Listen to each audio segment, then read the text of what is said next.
Let's read the question. Given question based those statements assertion and reason के form में. So assertion says the surface charge densities of two spherical conductors of different radii are equal. Then the electric field intensities near their surfaces are also equal. And बच्चों region में कहा गया है surface charge density is equal to charge per unit area.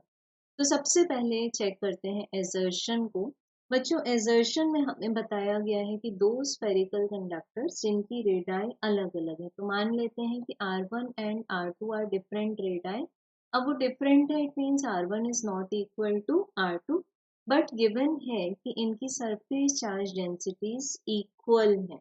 सो बच्चों हम लिख सकते हैं सरफेस चार्ज डेंसिटी के प्लेस पर चार्ज पर यूनिट एरिया. अब मान लेते हैं कि स्फीयर 1 कैरी करता है charge Q1 and sphere 2 carry करता है चार्ज Q2 को. तो हम लिख सकते हैं Q1 divided by 4 pi R1 square equals to Q2 divided by 4 pi R2 square. तो बच्चों 4 पाई दोनों साइड से कैंसिल हो जाएगा और हमें मिल जाएगा Q1 divided by Q2 is equals to R1 square divided by R2 square. अब हमें फाइंड करना है कि इनमें इलेक्ट्रिक फील्ड इंटेंसिटीज का रेशियो इनके सरफेसेस के पास क्या होगा. तो इसको हम लिख सकते हैं E1 डिवाइडेड बाय E2. अब बच्चों इसको हम किस तरह से एक्सप्रेस करेंगे. This is as 1 by 4 pi epsilon naught then multiplied by Q1 divided by R1 square whole divided by 1 by 4 pi epsilon naught Q2 divided by R2 square. तो बच्चों यहाँ से हम चेक कर सकते हैं ये पूरी टर्म्स कैंसिल हो जाएंगी और हमें फिर मिल जाएगा E1 divided by E2 equals to Q1 divided by Q2 and this is multiplied by R2 square divided by R1 square.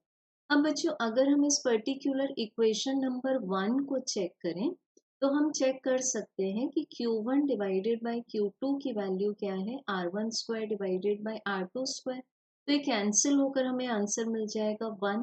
It means हम बोल सकते हैं कि E1 is equal to E2. तो यहाँ पर जो assertion given है that is true.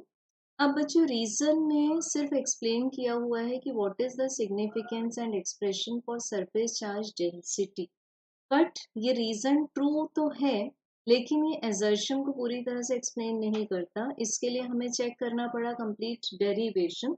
So we can say that the correct answer both assertion and reason are correct, but the reason is not the correct explanation of assertion. Hence right answer is option number B. Thank you.